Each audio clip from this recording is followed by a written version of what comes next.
Hi friends, ఇక్కడ నేను మీకు చూపిస్తున్నాను సొరకాయ కూరని. ఈ సొరకాయ కూర వల్ల చాలా హెల్త్ బెనిఫిట్స్ అయితే ఉన్నాయి. ఇందులో పొటాషియం ఉంటుంది. పొటాషియం ఉండడం వల్ల ఇది గుండెకి చాలా మంచిది.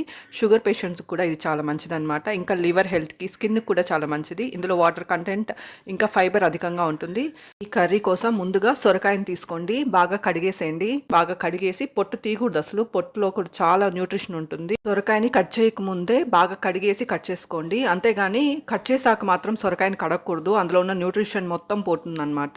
2 టమోటోల్ని, ఒక పెద్ద ఉల్లిపాయని కూడా కట్ చేసి పెట్టుకోండి. వెల్లుల్లిని కూడా దంచి రెడీగా పెట్టుకోండి. ఆ తర్వాత ఒక పెనం తీసుకొని పెనంలో కొంచెం ఆయిల్ వేసి, ఆయిల్ వేడయ్యాక అందులో కొంచెం వడియం వేసి, వడియంనే మ్యాజిక్ సీజనింగ్ అని కూడా అంటారు, వేసుకొని అది కొంచెం వేగాక అందులోకి మనం కట్ చేసి పెట్టుకున్న ఉల్లిపాయ ముక్కల్ని వేసుకొని లైట్ గోల్డెన్ బ్రౌన్ కలర్ వచ్చేంత వరకు బాగా వేయించుకోవాలి. ఆ తర్వాత కరివేపాకును కూడా వేసుకొని, ఆ తర్వాత టమాటో ముక్కల్ని వేసుకొని బాగా వేయించుకోవాలి.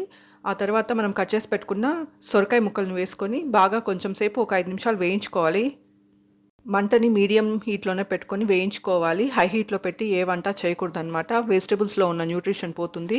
కొంచెం పసుపును కూడా వేసుకొని కొంచెం సేపు ఫ్రై చేసుకోవాలి. ఆ తర్వాత రుచికి సరిపడా కారం, ఉప్పును కూడా వేసుకోవాలి. ఆ తర్వాత ఉడకడానికి సరిపడా నీళ్లు వేసి మూత పెట్టేసి కొంచెం సేపు ఉడికించుకోవాలి. ఆ తర్వాత వేయించి పొడి కొట్టుకున్న పల్లీల పొడిని ఇందులోకి వేసేసి మిక్స్ చేసేసేయాలి. కొత్తిమీరని కూడా బాగా కడిగేసి సన్నగా కట్ చేసుకొని కర్రీలో వేసేసుకొని కలిపేసేయాలన్నమాట.